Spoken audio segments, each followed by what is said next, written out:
And that reduced wages shoved up rents. And so the poor are the people, the rich are the landlords. Nor could anything be done about it. This was still the lesson of Adam Smith. Things might be bad, but intervention by the state would only make them worse. David Ricardo was not, by his own lights, a cruel man. In a cruel world, he merely urged the least cruel. I've said that the Industrial Revolution was the kind of revolution that could be seen. So was the response to Adam Smith and his followers, and nowhere more clearly than at the London dock. This was started in 1800, opened in 1805, and through it passed the basic elements of the new British living standard: wine, brandy, tobacco, as well as rice. The warehouses could hold nearly 250,000 tons. After Waterloo, trade receded for a time. Then it grew, reached higher levels than ever before.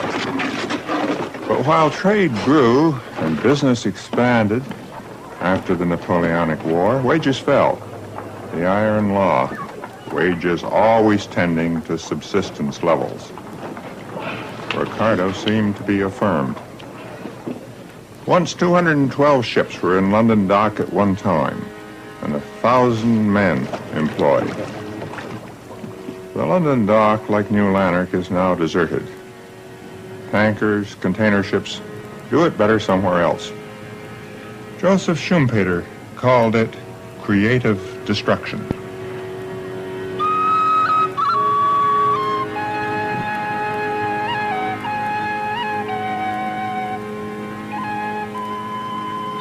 What about the ideas of Malthus, and how rigorously in practice were those of Smith and Ricardo pursued? The best answer to these questions was on John Bull's other island.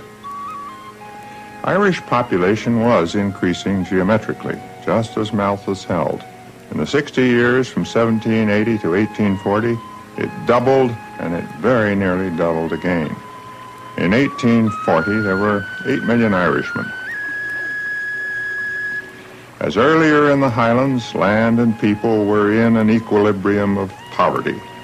Expanding population absorbed any and all increase in food supply. Food supply had been increasing. The potato had made an Irish green revolution. And when yields were good, nothing fed so many people so well. Grain was also grown, but it was a cash crop to pay the rent. Even starving people paid the rent.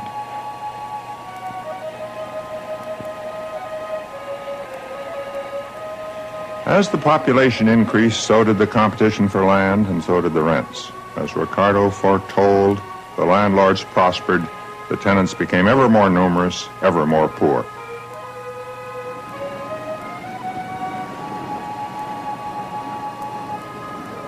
The Malthusian climax is no gradual thing, as now in India or Bangladesh it comes suddenly when the rains fail or something else goes wrong. In Ireland, the Malthusian disaster came in 1845. The potato blight was nurtured by the warm Irish rain.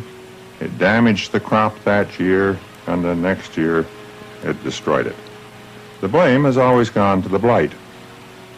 We see that it should have gone to the population increase, to the resulting competition for land that the landlords exploited. In London, this was understood. The resulting application of principle to practice would be remembered bitterly for 100 years. Few things in life can be so appalling as the difference between a dry, antiseptic statement of a principle by a well-spoken man in a quiet office and what happens to people when that principle is put into practice. We've often seen this in our own time.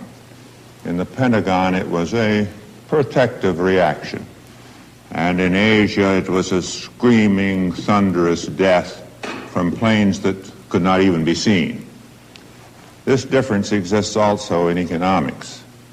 And there was in these years, a very good example. The response of the British government to the potato blight was according to Ricardo and Malthus. The dry antiseptic principle was enunciated here in these offices by Charles Edward Trevelyan, who was then Assistant Secretary, which is to say the permanent head of the Treasury. He advised that trade would be paralyzed, that was his word, if the government gave food away to the Irish and so interfered with the profits of business enterprises. His cabinet minister, Charles Wood, agreed. The important thing, Wood said, was to leave as much liberty as possible to those in the grain trade.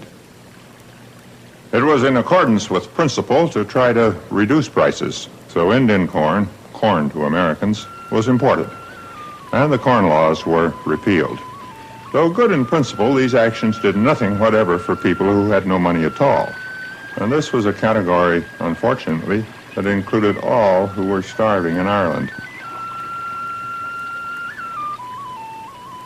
While grain was imported, exports of grain from Irish ports continued, frequently under armed escort. That was the grain that paid the rent for the blighted potato fields.